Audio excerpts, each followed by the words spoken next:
Baik, Assalamualaikum warahmatullahi wabarakatuh. Di sini kami akan menjelaskan tentang struktur perulangan ataupun looping pada pemrograman komputer yang disusun oleh saya sendiri, Rajuria Fernando Silauro, dan teman saya, Oktariano Ramidhani. Jadi, yang dimaksud dengan struktur perulangan atau yang biasa disebut dengan looping merupakan instruksi kode program yang bertujuan untuk mengulang beberapa jenis perintah secara berulang-ulang selama kondisi masih terpenuhi. Jadi apabila suatu program yang dijalankan itu memenuhi syarat, jadi program tersebut akan mengulang-ulang suatu operasi yang sedang kita perintahkan.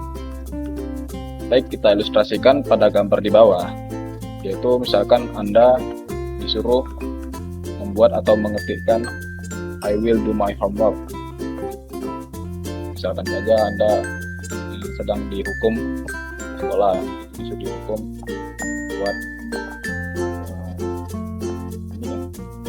Jadi bayangkan saja apabila Anda mengerjakan atau tulis ini secara manual, misalnya kayak 20 kali, 30 kali, atau sebanyak-banyaknya. Pasti itu sangat-sangat melelahkan, bukan? Nah, disitulah struktur perulangan akan dibutuhkan. Jadi, kenapa harus looping atau perulangan? Jadi, looping itu sangat-sangat penting dalam dunia pemrograman. Looping akan membantu kita dalam melakukan sebuah pekerjaan yang berulang-ulang. Artinya, contohnya pada ilustrasi yang tadi, contohnya kayak misalnya kita disuruh mengetikkan I will do my homework sebanyak-banyaknya, berarti kita akan menulis kalimat tersebut sebanyak-banyaknya. Jadi dengan konsep perulangan, kita tidak perlu mengetikkan selama 20 kali atau sebanyak-banyaknya. Kita bisa menggunakan teknik pengulangan ini untuk mempermudah atau mempercepat pekerjaan kita bila kita sedang melakukan pekerjaan yang dilakukan secara berulang-ulang. Baik, langsung saja kita ke contohnya. Contoh kodenya, contoh codingnya. Jadi kita akan menggunakan aplikasi Visual Code. Baik, kita akan menambahkan coding baru di sini, yaitu coba sebagai contoh kita akan menuliskan kalimat yang berulang-ulang. Misalkan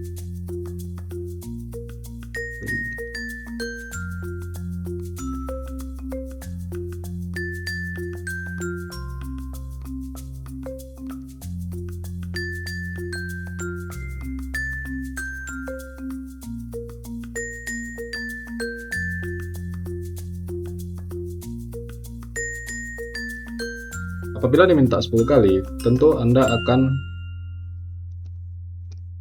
memasukkan kodenya sampai 10 kali, bukan? 1, 2, 3, 4, 5, 7, 8, 9, 10. Nah, kode sudah sampai 10 kali. Coba kita running. Nah, sekarang muncul kalimat-kalimat yang diulangi sampai 10 kali. Memang iya, ini muncul, tetapi Anda melakukan inputan yang sangat-sangat tidak efisien. Anda memasukkan perintah sampai 10 kali. Bagaimana jika lebih dari 10 kali, misalnya 100 kali, 20 kali, atau sebanyak-banyaknya? Tentu pasti akan sangat-sangat membuang waktu Anda, bukan? Jadi, sini kita kenalkan yang namanya perulangan ataupun looping. Jadi Anda tidak akan melakukan pekerjaan sebanyak ini untuk menghasilkan kalimat-kalimat perulangan yang Anda butuhkan. Tentunya ini akan sangat-sangat membuang-buang waktu Anda. Baik, mari kita membuatnya lebih mudah. Kita akan menambahkan kode berikutnya.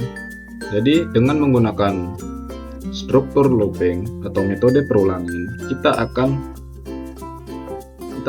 melakukan pekerjaan yang berulang-ulang menjadi sangat-sangat mudah. Contohnya kita masukkan for i in range Misalnya saya minta kalimat diulang sebanyak 10 kali. Kita print. I will do.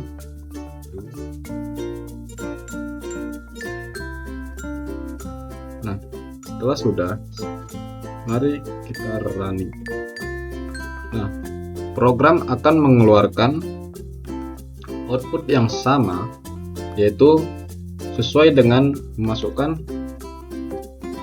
perintah berulang-ulang seperti yang di atas tadi. Dengan menggunakan struktur looping, itu akan sangat-sangat menghemat waktu kita dalam melakukan pekerjaan yang secara berulang-ulang. Jadi, inilah mengapa ini menjadi salah satu dasar mengapa kita sangat membutuhkan struktur looping apabila kita akan melakukan pekerjaan yang secara berulang-ulang. Daripada Anda harus melakukan secara manual yang akan buang-buang waktu Anda. Jadi pada struktur looping kita harus mengetahui tentang pekerjaan apa yang ingin kita lakukan secara berulang-ulang dan berapa banyak operasi hasil yang akan kita butuhkan. Jadi hanya itu saja pada struktur for looping. Oke, kita akan lanjut. Baik, di sini terdapat contoh kasus pada for looping. Jadi kita di sini diminta untuk membuat sebuah deret angka yang berkelipatan 5 yang dimulai dari angka 5. Yaitu berarti kita akan membuat sebuah deret yang dimulai dari angka 5 yang berkelipatan 5 hingga sesuai dengan seberapa banyak looping atau perulangan yang kita inginkan. Berarti sini 5, 10, 15, 20 dan kelipatan-kelipatan kelima seterusnya.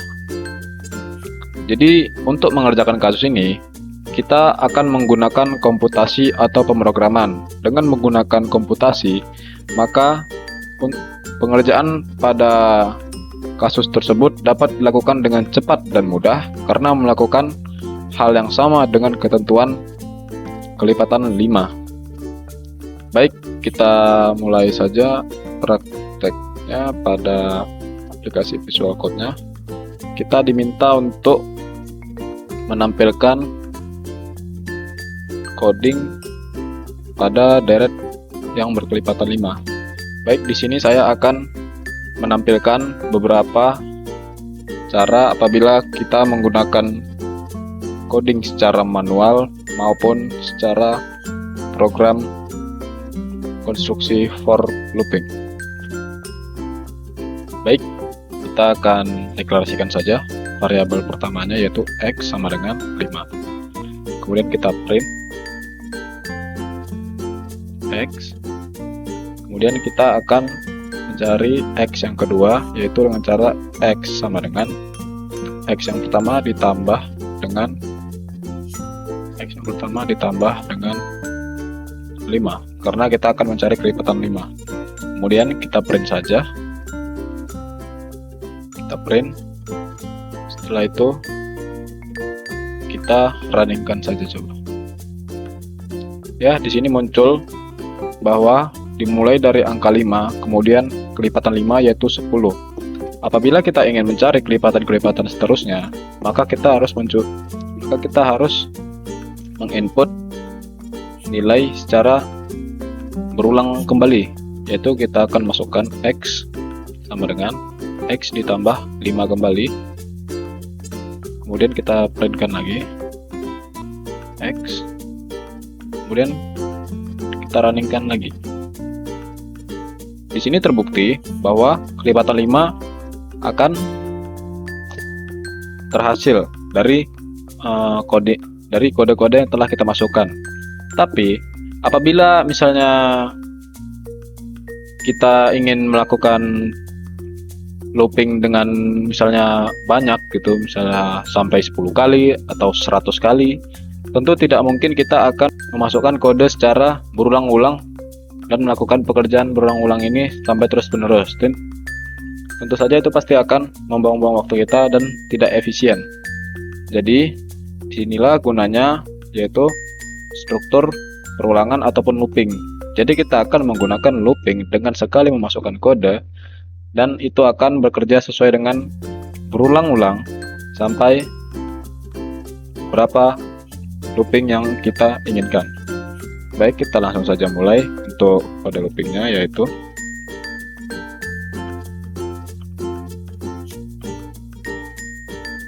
kita akan deklarasikan X, yaitu nilai awalnya sama dengan 5, karena kita akan mulai dari angka 5.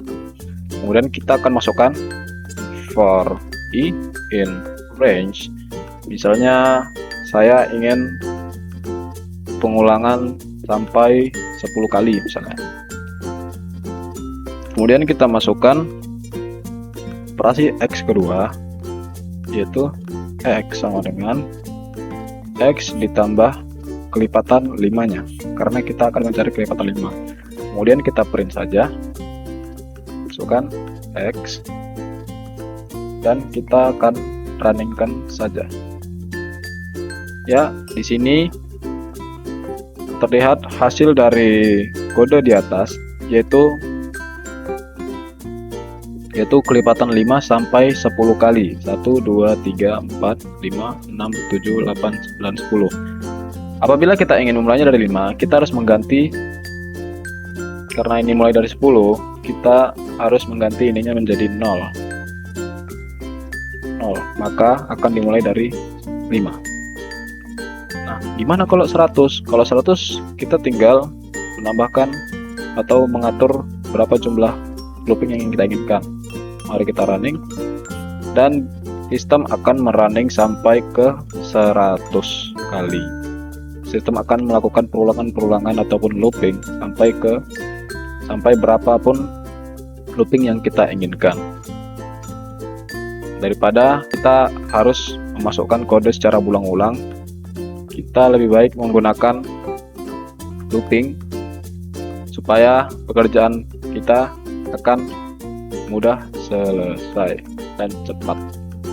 Baik, jadi di sini saya jelaskan beberapa jenis looping ataupun perulangan pada Python, yaitu terdapat 2 teknik, yaitu menggunakan konstruksi for dan konstruksi while. Yang tadi kita gunakan mencoba yaitu merupakan menggunakan konstruksi for, yang sebenarnya merupakan looping yang menggunakan urutan tertentu dan terbatas, dan kita akan menentukan loopingnya seberapa banyak. Jadi kita sendiri yang akan menentukan seberapa banyak sih operasi itu akan dikerjakan sesuai dengan kebutuhan kita. Tadi kan sudah dicontohkan, misalnya 1 sampai 10, 1 sampai 100, ataupun 1 sampai 1000, yang tentunya itu bersifat terbatas dan tertentu.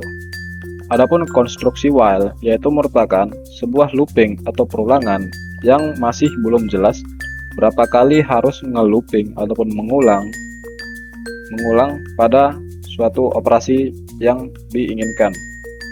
Jadi sebenarnya nanti ada beberapa hal yang ataupun beberapa kasus yang sama. Jadi kita akan bisa menggunakan looping yang sama, yaitu konstruksi while dan for secara bersamaan. Akan tetapi kita akan menggunakan sedikit modifikasi dan akan menggunakan beberapa syarat-syarat tertentu agar bisa digunakan secara bersamaan. Tapi sekarang kita akan mencoba menggunakan konstruksi while. Jadi konstruksi while akan dijelaskan oleh teman saya, Reno. Berikut adalah contoh sebuah kasus yang menggunakan struktur perulangan while. Jadi contoh kasusnya itu yaitu seperti ini. Seorang petani memiliki sebuah tangki air dengan kapasitas 1000 liter. Setiap harinya, ia mengambil air sebanyak 120 liter untuk menyiram tanamannya. Petani ingin mengetahui berapa hari yang dibutuhkan untuk menghabiskan air di tangki tersebut jika tidak ada penambahan air ke tangki. Itu solusinya itu menggunakan perulangan while. Jadi penjelasannya itu seperti ini. Kapasitas tangki diinisialisasikan dengan nilai 1000 liter yang merupakan kapasitas awal tangki air. Kemudian ada penggunaan harian, diinisialisasikan dengan nilai 120 liter yang merupakan jumlah air yang digunakan setiap hari. Dan hari diinisialisasikan dengan nilai 0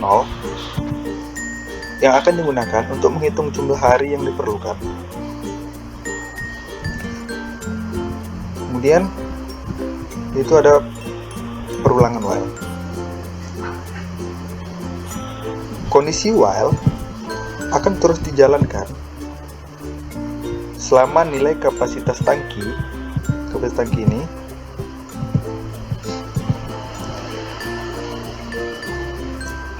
lebih besar daripada 0. Kemudian kapasitas tangki akan dikurangi dengan penggunaan harian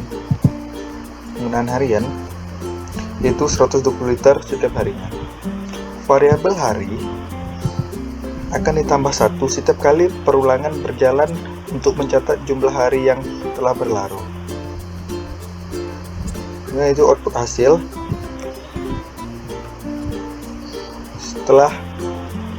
setelah perulangan selesai, yaitu ketika kapasitas tangki sudah kurang dari atau sama dengan 0, program akan mencetak jumlah hari yang diperlukan untuk menghabiskan air di tangki. Itu kita ketik print, tangki air akan habis dalam berapa hari gitu. Dan jika kita runningkan, maka akan terlihat beberapa hari yang diperlukan untuk menghabiskan air dalam tangki tersebut. Itu tangki air akan habis dalam 9 hari. Jadi dalam contoh di atas, perulangan while sangat berguna untuk menjalankan operasi berulang kali sampai kondisi tertentu terpenuhi. Ini memungkinkan kita untuk melacak proses yang berulang, seperti penggunaan air setiap hari hingga mencapai titik akhir, yaitu tangki air kosong. Jadi sekian yang dapat kami sampaikan, yaitu mengenai struktur perulangan. Mohon maaf jika ada kesalahan dalam menjelaskan, dan terima kasih atas waktunya yang telah diluangkan untuk menonton video ini. Dan jangan lupa untuk like dan subscribe. Terima kasih.